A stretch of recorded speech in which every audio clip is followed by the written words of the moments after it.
mbokk yi dal leen nag jàmm si xibaar météo yi leen ANACIM fas yéene faran fàccal si njëlbeenu xibaar nag ñu ngi leen di yëgal ab ngelaw su takku si biir géej gi lu ko dalee Ndar wàcc ba Ndakaaru ngelaw si nag dina am gaawaayu 40 kilomètres si waxtu si diggante Ndar ak Ndakaaru lu ko dalee ëllëg si alxames ba bu 6 heures jotee si ngoon wéy ba aljuma bu 6 heures jotee si fajar ñu ngi leen di ñaax rek mbokk nappkat yi ñu gën a bàyyi xel si xibaar yu ni mel ngir aar seeni bopp ak seeni jumtukaay su loolu weesoo nag bu ñu ñëwee si xibaaru jaww ji ñu ngi xaarandi ab jaww ju leer ju tijjeeku waaye tàngoor su taratar la ñuy xaarandi si biir réew mi lu ko dalee digg réew mi jëm ba penku ba tax na bu ñu xoolee sunu naataalu satellite bi naataal ji mu ngi koy firndeel ndax mu ngi won jaww ju leer ju tijjeeku waaye naataal ji mu ngi won tamit ngelaw si jóge sa géej gi te ñu koy alizé maritime ngelaw si fajar dina ëpp gox yu mel ni Ndar Ndakaar wàcc ba Mbuur waaye ngelaw si tamit dina ëpp yenn gox-goxaan yi jege soowu réew mi lu ko dalee Diourbel Louga wàcc dem ba Linguère waaye bu ñu duggee nag si bés ba jant bi fenk tàngoor su taratar la ñuy xaarandi daal si biir réew mi rawatina gox yi nekk si penku réew mi ba tax na bu ñu jógee sunu naataalu satellite bi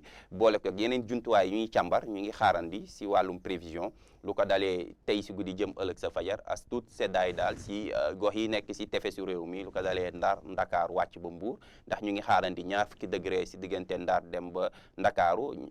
fukki degré ak juróom-ñeent sa Mbuur ñaar fukki degré ak benn si diggante Louga Linguère wàcc ba Diourbel lu des si digg réew mi wàcc bët saalum réew mi dinañ gis ni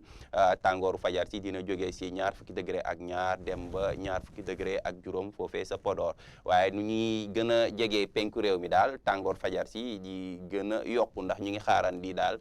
ñaar fukki degré ak juróom benn foofee sa Kédougou ñaar fukki degré ak juróom ñett dinañ ko amandi sa Tambacounda bu ñu ñëwee nag si diwaan yi nekk si diggante Matam wàcc Bakel foofu daanaka tàngoor fajar bu tar lañ fay xaarandi ndax ñu ngi xaarandi fanweeri degré sa Matam ak fanweeri degré ak benn foofee sa Bakel su jant bi fenkee nag tàngoor si dina gën a tarati si biir réew mi rawatina si diwaan yi nekk si penku réew mi ndax ñu ngi xaarandi ñeent fukki degré ak juróom-ñett foofee sa Matam tàngoor su tar la ñuy xaarandi foofee sa Matam ñeent fukki degré ak juróom-benn dinañ ko amandi sa Podor sa Linguère ba ca Bakel bu ñu ñëwee nag si diggi réew mi dinañ gis ni sa dayoo tàngoor si daal dina jóge si fanweeri degré ak juróom-ñett sa Louga wàcc ba ñeent fukki degré ak ñeent foofee sa Kaffrine ñuy gën a jege tefes bi nag dinañ gis ni tàngoor ci dina wàññeeku as tuut ndax bu ñu ñëwee si gox yi nekk sa Ndar dem ba Mbuur dinañ gis na ab tàngoor bu yemamaay daal lañ fay xaarandi ndax sa dayo température yi dina dem ba fanweeri degré ak ñett sa Ndar ak ca Mbuur bu ñu ñëwee sa ca Ndakaaru nag foofu tamit ñaar fukki degré ak juróom benn lañ fay xaarandi si température mbokk yi daal si tënk jàpp leen ni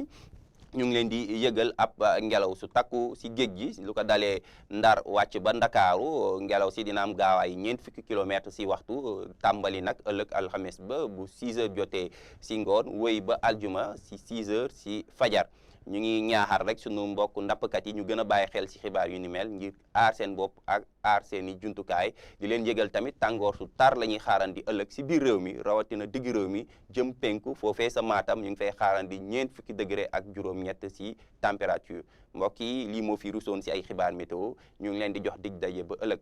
di leen ñaanal ndogum jàmm wasalaam.